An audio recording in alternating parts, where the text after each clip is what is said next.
ये बैग, ये कपड़े, खैर तो कहाँ जा रही हो?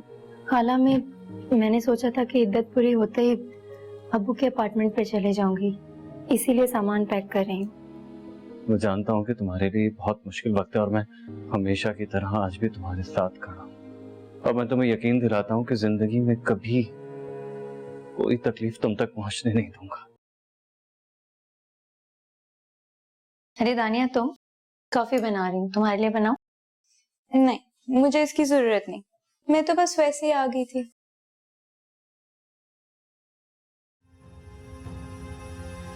वैसे ये दूसरा मग किसका है? समीर के लिए। जब से समीर वापस आया है उसकी तवज्जो सिर्फ और सिर्फ तुम पर है, और मुझे तो लगता है तुम भी उस पर खास मेहरबान हो। ये कैसी बातें कर रही हो दानिया?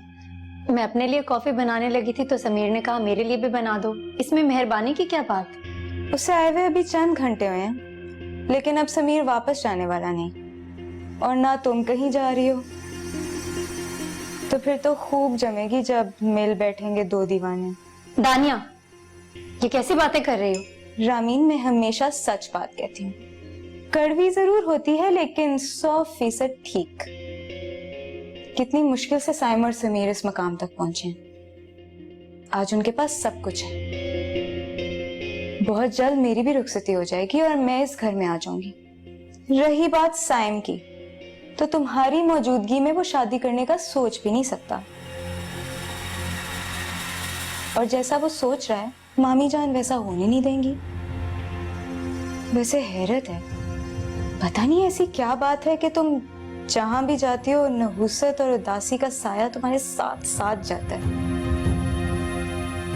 तभी तो मामी डरती हैं कि कहीं जो फारिस भाई के साथ हुआ है साइम के साथ भी वैसा ना हो जाए।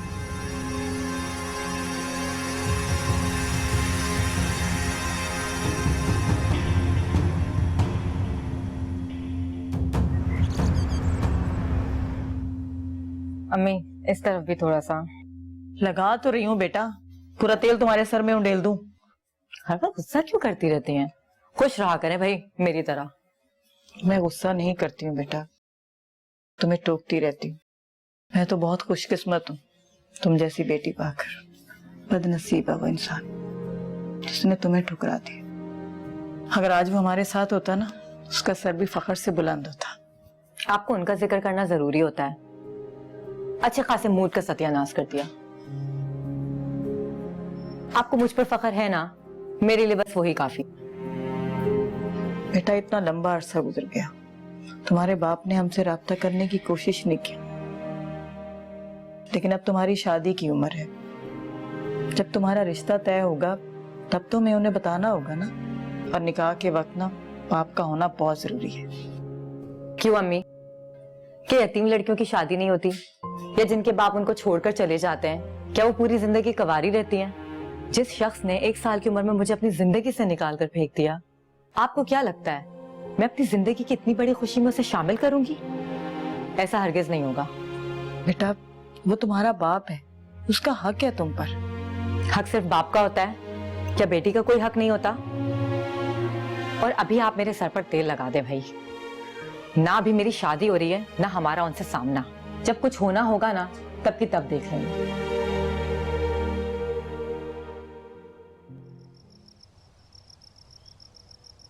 Thank you. Thank you Sameer, तुम मेरे लिए इतनी अच्छी ज्वेलरी लेके आए। तुम्हारी चॉइस तो बहुत अच्छी है। मेरी चॉइस तो बहुत अच्छी है, ये मैं अच्छे तरीके से जानता हूँ। लेकिन तुमने रामीन के लिए भी इतना खूबसूरत ब्रेसलेट खरीदा, वो तो शुक्र है उसने मुझे दे दिया, वरना उसके हाथ में देख के शायद मुझे बिल्कुल अच्छा ना लगता। देखो दानिया, जो कुछ भी हुआ मुझे बिल्कुल अच्छा नहीं लगा। रामीन का दिल बहुत बड़ा है, उसने अपना तोहफा तुम्हें दे दिया। तुम भी अपना दिल बड़ा करो, कोशिश किया करो कि वो खुश रहे।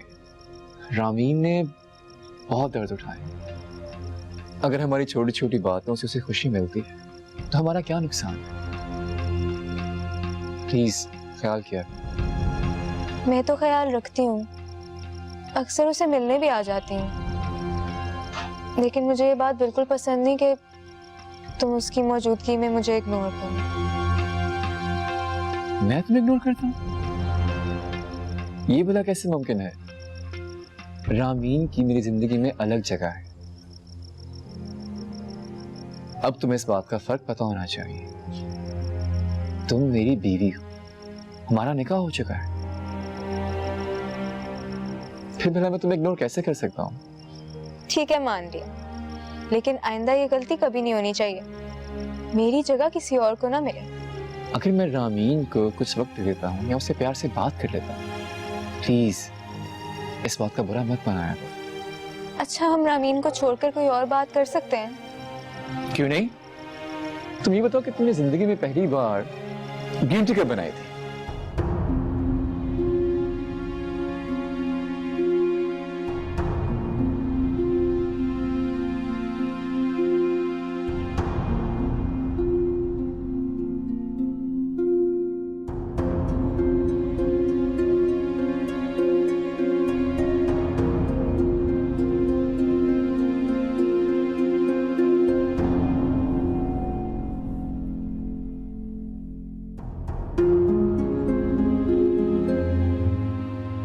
तुम्हारी जिंदगी का वो चैप्टर खत्म हो चुका है रामी, अब सिर्फ यादें बाकी हैं।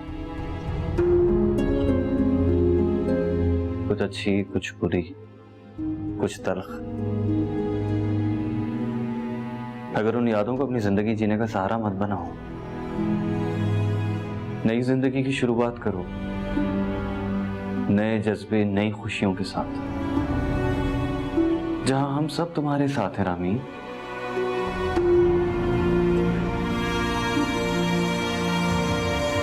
तुम आखिर मेरा पीछा क्यों नहीं छोड़ देते? क्या चाहते हो तुम मुझसे? तुमने क्या ठेका लेकर रखा है मेरी खुशियों का? जब मेरी किस्मत में खुशियां है ही नहीं तो क्या तुम तकदीर से लड़ोगे? मुझे आखिर तना क्यों नहीं छोड़ देते तुम लोग? क्यों चाहते हो तुम लोग कि मैं हमेशा तुम लोगों के इंस्ट्रक्शन से जिंदगी गुजारूं? कभी काला अम्मी की सुनो और कभी तुम्हारी। क्या मेरी जिंदगी पे मेरा कोई हक है? खुदा के लिए साईं, मुझे अकेला छोड़ दो, मुझे तुम्हारी जरूरत नहीं है।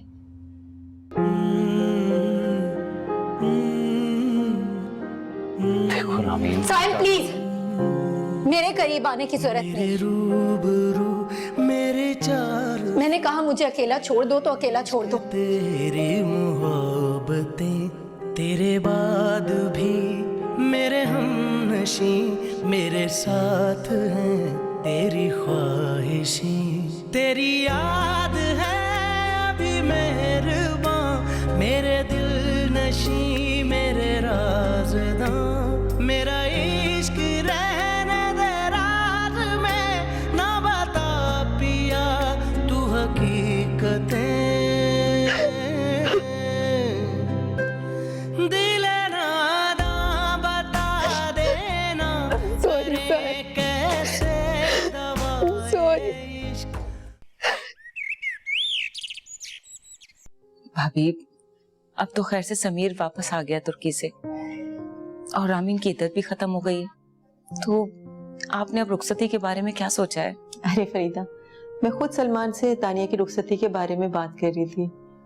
बस रामीन की इद्दत खत्म होने का इंतजार था। तुम फिक्र नहीं करो, हम 2-4 दिनों में तारीख तय कर लेंगे। वैसे मैं तो चाहती थी कि साइम की मंगनी भी हो जाती तो दोनों बहुएं रुखसत होकर हमारे घर आ जाती। देखिए भाभी, बुरा मत मानिएगा, लेकिन रामीन की शादी के वक्त भी सब लोगों का यही कहना था कि अच्छा हुआ साइम से रामीन की शादी नहीं हुई, वो बुरा ही नसीब लेकर पैदा हुई है।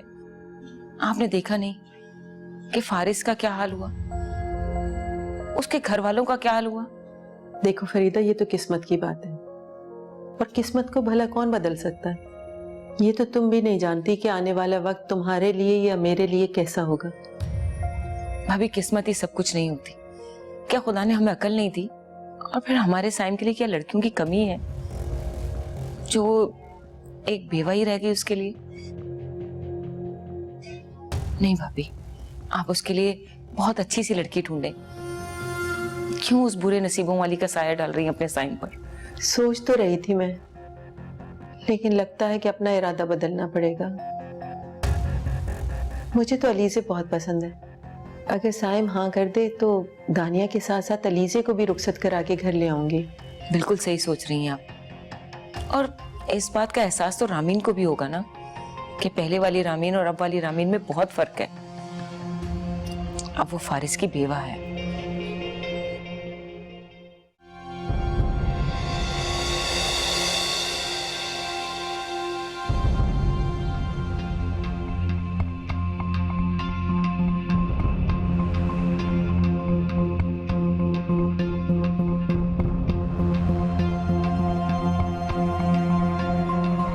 इश्कम दारम इश्कम इश्कम यारम इश्कम यारम इश्कम इश्कम दारम इश्कम इश्कम यारम इश्कम यारम इश्कम।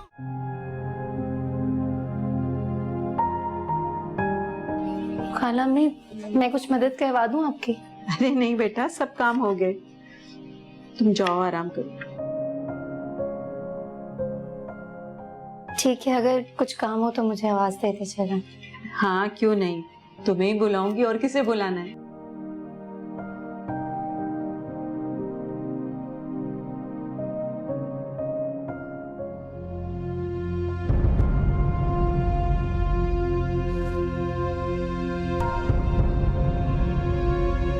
मुझे माफ कर देना साहब, मैं ये सब तुम्हारी भलाई के लिए ही कर रही हूँ।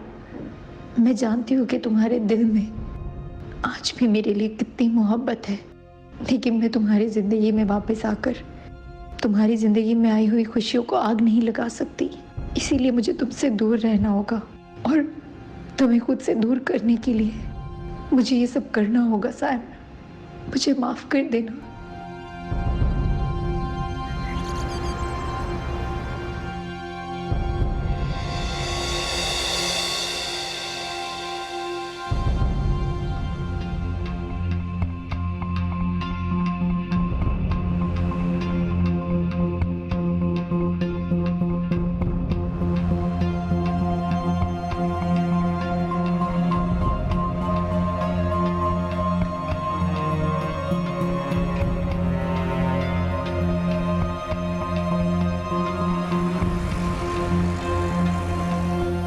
अम्मीजान आज फिर चिकन बना लिया।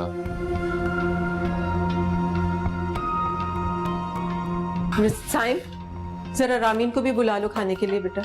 अच्छा मैं बुलाता हूँ। रामीन, रामीन, रामीन, रामीन।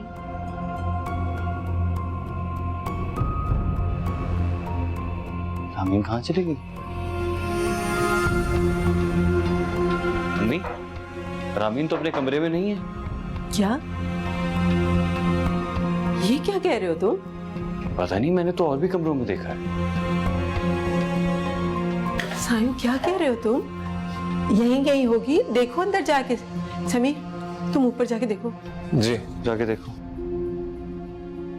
साइम वो तो बताए बगैर दिन में नहीं कहीं जाती, रात को कहाँ चली जाएगी?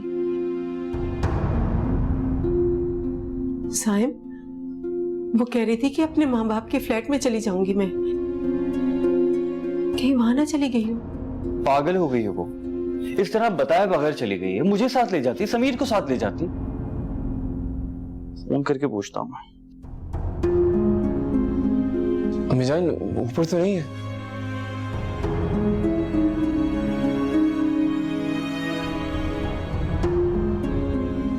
फोन तो ऑफिस।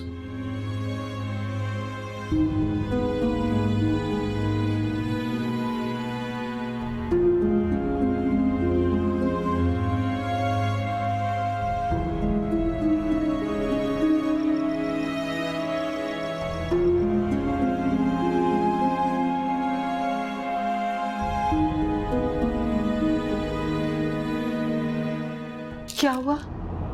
कहाँ है रामी? कुछ पता लगा उसका? नहीं अम्मी, नहीं पता लगा रामीन का। अम्मी, रामीन को हर जगह ढूंढ लिया, सारे हॉस्पिटल्स देख लिए, यहाँ तक यतीम खाने तक में देख लिया, लेकिन पता नहीं रामीन कहाँ चली गई है। उसकी अम्मी के घर भी जाके देखा, शायद वहां चली गई हो। मेरे ख्याल से हमें पुलिस में इत्तला कर देनी चाहिए। बहुत देर हो चुकी है। हाँ तो पुलिस को बताओ या खुद ढूंढो, मुझे नहीं पता, मुझे मेरी रामी लाके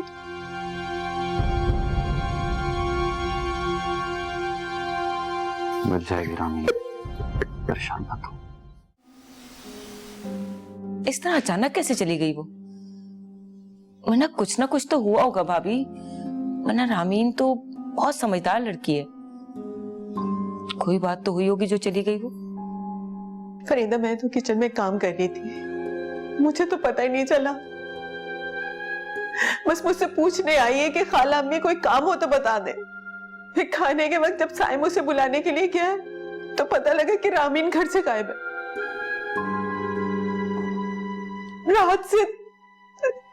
रात से समीर और साइम उसे ढूंढ रहे हैं पागलों की तरह से। सलमान की इतनी बुरी हालत है कि सुबह से मस्जिद से नहीं वापस। पता नहीं कहां चली गई मेरी बच्ची। अच्छा इस तरह से रोएं तो मत, आप हौसला करें, आ जाएगी वापस।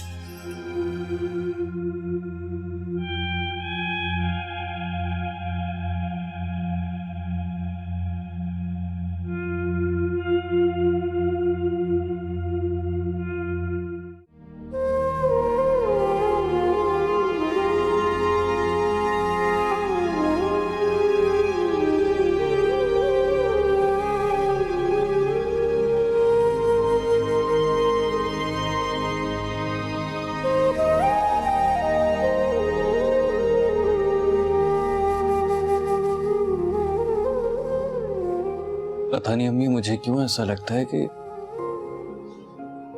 सब कुछ मेरी वजह से हुआ है। पता नहीं क्यों। मैंने वादा किया था रामीन से कि मैं उसे कोई तकलीफ नहीं होने दूंगा, कोई दुख तक उस तक पहुंचने नहीं दूंगा अम्मी। अगर पता नहीं क्यों ये सब कुछ हो गया, वो कहां चली गई बगैर बताए, क्यों चली गई, मैं कहां से लाऊं उसे, कहां ढूंढूं? तुम्हारा कोई कसूर नहीं है बेटा, तुम हिम्मत नहीं हारो। उसने कभी ऐसा नहीं किया अम्मी।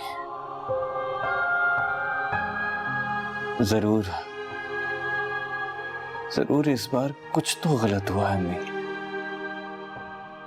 कुछ तो गलत हुआ है जिससे उसका बहुत दिल दुखा है। कुछ तो हुआ है, जब भी तो वो इस तरह से नाराज होकर चली गई है, वरना वो बगैर बताए कभी नहीं जाती। एक बार फिर हार गया हमने, फिर हार गया।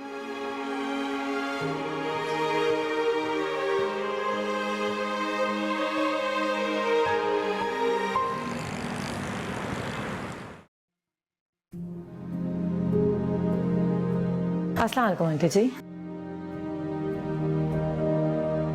ये सब क्या हो गया आंटी जी? कहाँ चली गई रामीन इस तरह बिना बताए? क्या उसने पहले कभी ऐसा किया? आप परेशान ना हो, आए यहाँ पे बैठे। आप क्यों फिक्र कर रही हैं? वो मिल जाएगी। हो सकता है वो फारिस के घर चली गई हो या अपने किसी दोस्त की तरफ। साइम उसे हर जगह तलाश कर चुका है, कहीं नहीं मिली। बस दुआ करो बेटा, वो जहां भी हो खैरियत से हो।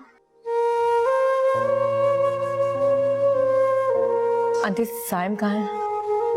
वो अपने कमरे में है बेटा, बहुत परेशान है वो, बहुत दुखी हो रहा है। अच्छा आप तो संभालें अपने आप को, अल्लाह सब बेहतर कर देगा। और मैं साइम को देख कर आती हूँ।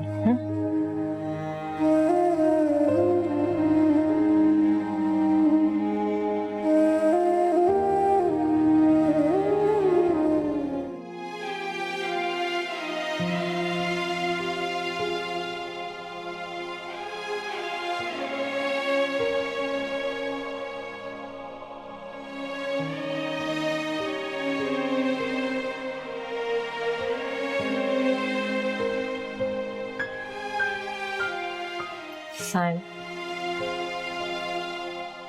ये क्या बात हुई? तुम इस तरह कमरे में खुद को बंद करके बैठे हो। तुम्हें इस वक्त हिम्मत से काम लेना चाहिए। दूसरों को हिम्मत देने की बजाय तुम खुद को इस तरह कमरे में बंद कर लोगे तो रामीन को कैसे ढूंढोगे? कहाँ कहाँ नहीं ढूंढा उसे, हर जगह ढूंढ लिया, हर हॉस्पिटल, फारिस का घर, हर जगह,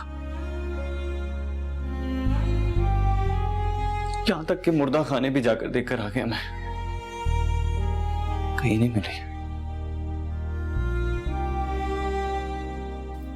पता है अलीज़े, रामीन को छोटी सी भी तकलीफ होती थी ना तो मेरा दिल फट जाता था।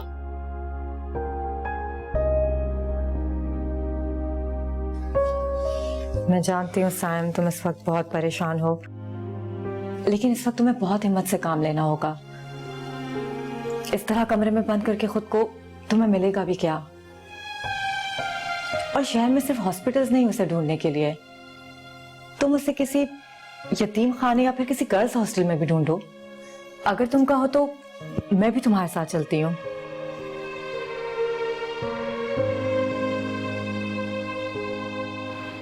लेकिन बस एक ही बात कहती रही कि मेरी जिंदगी से चले जाओ, मुझे मेरी मर्जी से जीने दो। मैं थक गई हूं तुम सबकी बातें सुन सुनकर, मुझसे दूर हो जाओ। मुझे नहीं मालूम।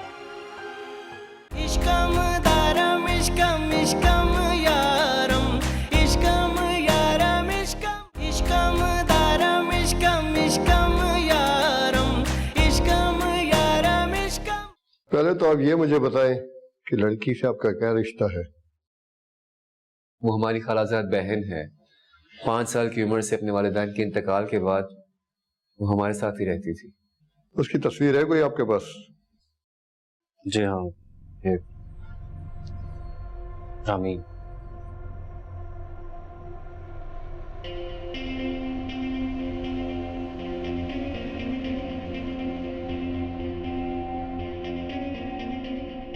ऐसा तो नहीं है ये लड़की किसी और चक्कर में भागी हो?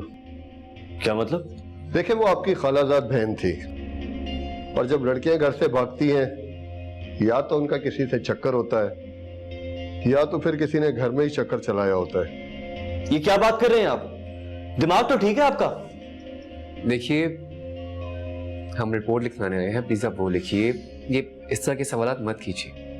आप थाने में बैठे हैं, अपने अब्बा के ड्राइंग रूम में नहीं बैठे, और मैं इंस्पेक्टर हूं, आप नहीं। जो मैं सवाल करूंगा उसका जवाब देना होगा आपको। मुझे मत सिखाएं कि मुझे क्या सवाल करना है और क्या नहीं। घर में अकेली और जवान लड़की हो, और वो भी खूबसूरत हो, और आप जैसे 2 नौजवान हो, शक तो करना ही पड़ता है ना। और फिर हमारा तो काम ही सवाल करना है। सर देखिए, आप बात किसी और तरफ लेके जा रही हैं। रामीन एक शादीशुदा लड़की है, उसके हस्बैंड का इंतकाल हो चुका है और अभी कुछ दिन पहले उनकी इद्दत खत्म हुई है। देखिए प्लीज, आपको सच्चाई का नहीं पता, आप उनके लिए ये वाले अल्फाज मत इस्तेमाल करें। देखें, रिपोर्ट लिखवानी है तो हर सवाल का जवाब तो देना पड़ेगा, वरना आप लोग बाहर जाके बैठे। ठीक है, आप जो सवाल करना चाहते हैं करें, तमीज के दायरे में रहते हुए। और जिस तरह से आप शक का इजहार कर रहे हैं वो ठीक नहीं है। और वैसे भी जब वो घर से गई थी तो उस वक्त सिर्फ हमारी अम्मी जान के अलावा घर पर और कोई नहीं था। इसीलिए हम खुद हैरान हैं कि ऐसी क्या बात हो गई जो वो घर छोड़कर चली गई। ठीक है, मैं रिपोर्ट लिखवा देता हूँ, अब तस्वीर यहीं छोड़ जाएं। हम भी तलाश करते हैं, आप लोग भी तलाश करें। जरूरत पड़ने पर आप दोनों को फिर थाने तलब करूंगा। बहुत शुक्रिया।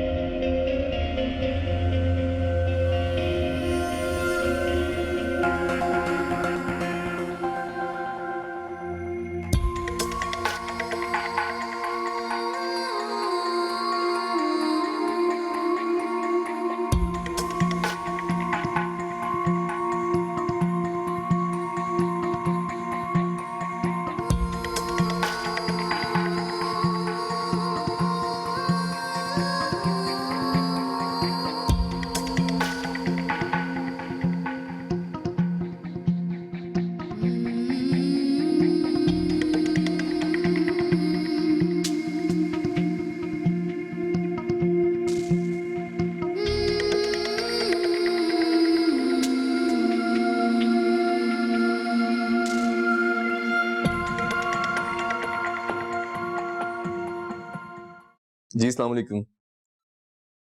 कोई इत्तला, कोई न्यूज, कोई खबर? प्लीज काइंडली जैसे ही कोई खबर आए मुझे फौरन से पहले कॉल कर दीजिएगा। अम्मी जान क्या हो गया? मैंने कितनी बार कहा आपकी तबीयत खराब है, आप क्यों बाहर आ गई?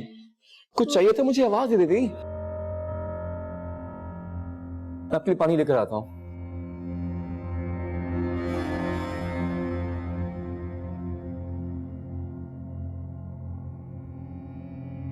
अम्मी पानी पीजिए।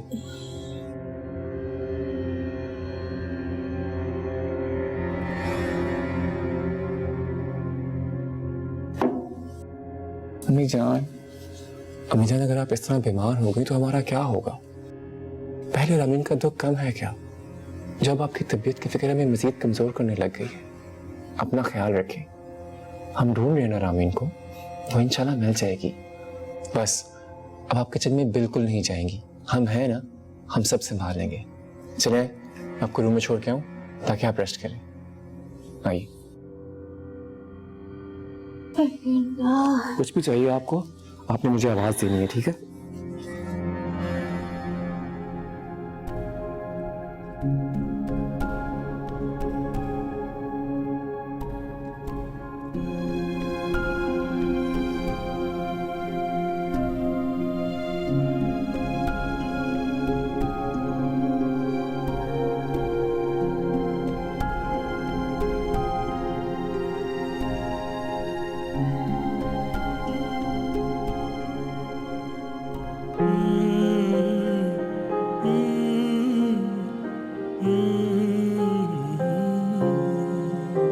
मेरे रूबरू मेरे चार सू, तेरा इश्क तेरी मोहब्बतें, तेरे बाद भी मेरे हमनशी, मेरे साथ हैं तेरी ख्वाहिशें।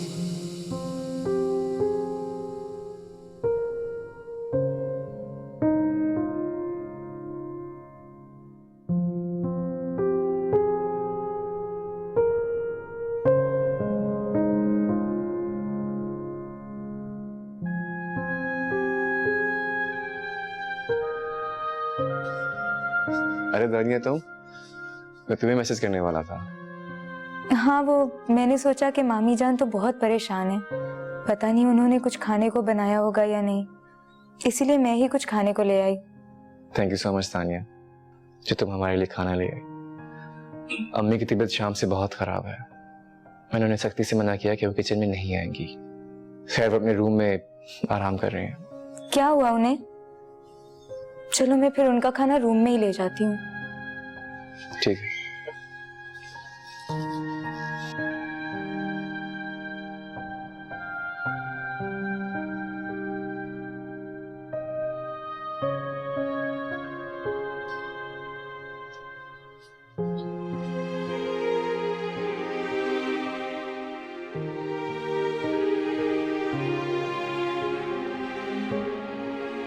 तुमने क्या ठेका लेकर रखा है मेरी खुशियों का? जब मेरी किस्मत में खुशियां है ही नहीं तो क्या तुम तकदीर से लड़ोगे?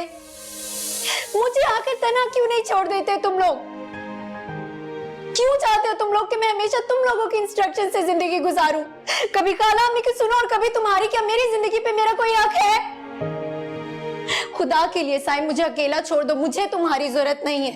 तेरी याद है अभी मेहरबान, मेरे दिल नशी, मेरे राज़दां, मेरा इश्क रहने दे राज में, ना बता पिया तू हकीकतें।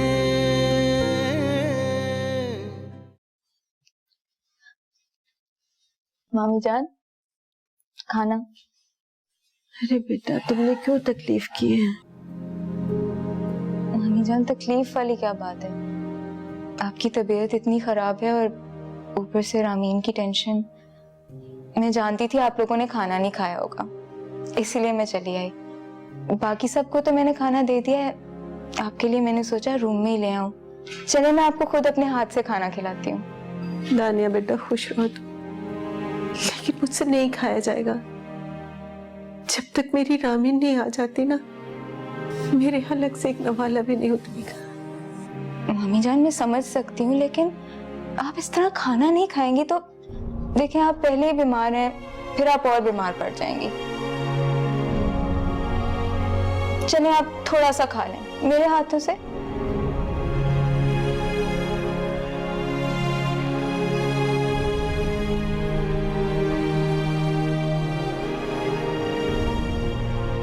दानिया बेटा, दुआ करो मेरी रामीन जल्दी से घर आ जाए, फिर मैं तुम्हें भी अपने घर ले आऊंगी। आ जाएगी वो इंशाल्लाह, आप फिक्र ना करें।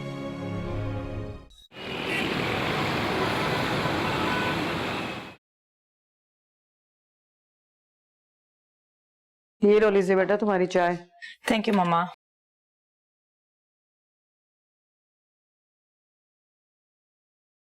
लीजिए बेटा, रामीन का कुछ पता चला?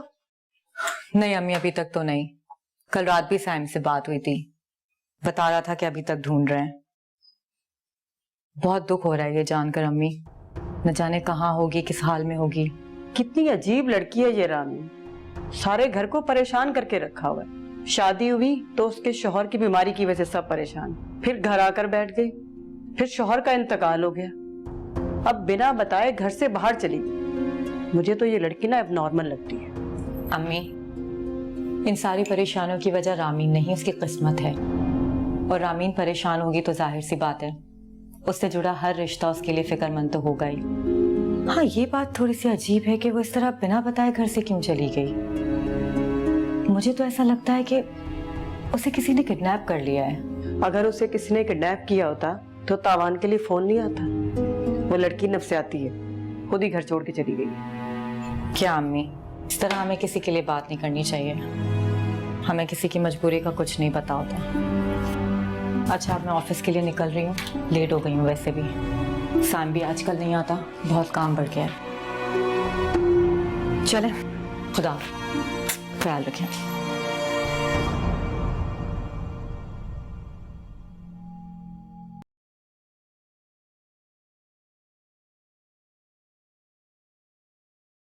समीर जी भाई। तुम आज भी ऑफिस नहीं जाओगे? भाई आपको तो पता है कि अम्मी की तबीयत भी ठीक नहीं है, फिर रामीन की फिक्र से मेरा दिल नहीं लगता ऑफिस में। देखो समीर, हम सब परेशान हैं रामीन के लिए, लेकिन ऑफिस जाना भी जरूरी है, जिम्मेदारी है। अगर तुम ऑफिस नहीं जाओगी तो जॉब की प्रॉब्लम हो जाएगी। मैं भी यहाँ से पुलिस स्टेशन का चक्कर लगाऊंगा और ऑफिस जाऊंगा, तुम भी चले जाओ। आप दोनों बेफिक्र होकर ऑफिस जाएं। अब मैं आ गई हूँ ना, मैं मामी जान का भी ख्याल रख लूंगी और घर का भी। और अगर रामीन की कोई खबर मिले तो मुझे जरूर कॉल कर दीजिएगा। Thank you.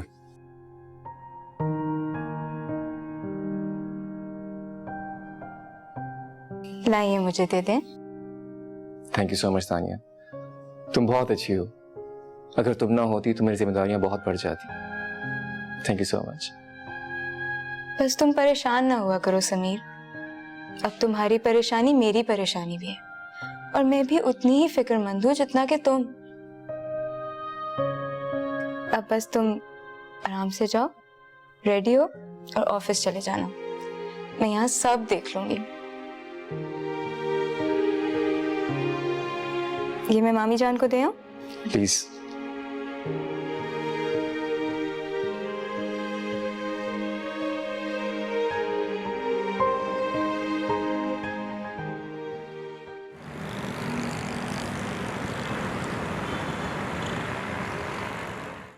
I am sorry allies, अगर आमीन की फिक्र ना होती तो तुम पे काम का इतना लोड कभी ना डालता। शहरों जैसी बातें मत करो सैम, मैं तुम्हारी तकलीफ समझ सकती हूँ, इतना तो जानती हूँ तुम्हें। कम से कम तुम्हारे दिल का हाल पढ़ सकती हूँ। अलीज़े, मैंने तुमसे कभी कुछ नहीं छुपाया।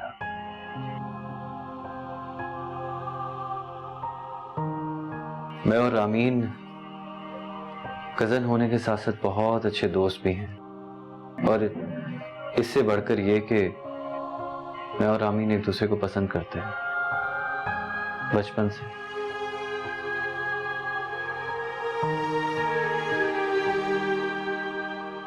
बहुत सेंसिटिव है वो, जानता हूं मैं उसे। बचपन में अगर कोई उसे कुछ कह देता था, कोई डांट देता था, तो वो नाराज हो जाती थी, और जब तक मैं ना मनाऊं ना, मानती नहीं थी वो। पता नहीं वैसा क्या हो गया, किसी ने उससे क्या कह दिया कि वो बगैर बताए चली गई। अलीज़े उसने मुझे बनाने का मौका भी नहीं दिया।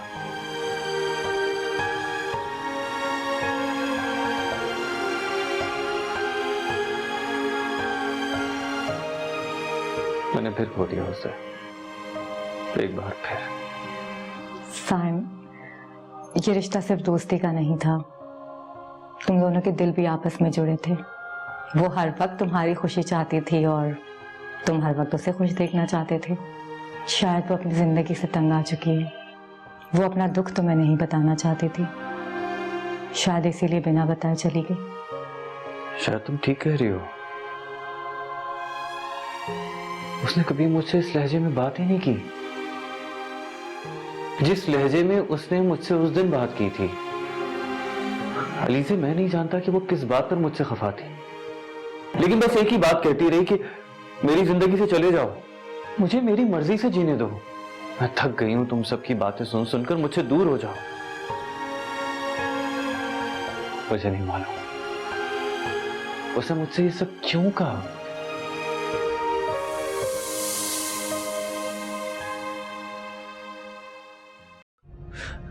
ऐसे करता है कोई मोहब्बत में, साथ रहने का वादा करे और ऐसे ही बस छोड़कर चला जाए, जबकि एक बार पहले ये मुझे छोड़कर जा चुकी है। अगर वो लौट कर आ जाए ना तो साइम से दूर रखिएगा उस बेवा को। फुप्पो, ये आप किस किस्म की बातें कर रही हैं? आप जानती हैं आप किसके बारे में बात कर रही हैं? रामीन इस घर का फर्द है और हमेशा रहेगी, और साइम और रामीन का रिश्ता जोड़ने या तोड़ने वाली आप कौन होती है?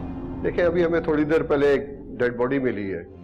हमें शक है कि डेड बॉडी रामीन की है। एक्सीडेंट की वजह से चेहरा तो मस्त हो चुका है, लेकिन उसके परस से जो आईडी मिली है उस पर नाम लिखा है रामीन फारिस।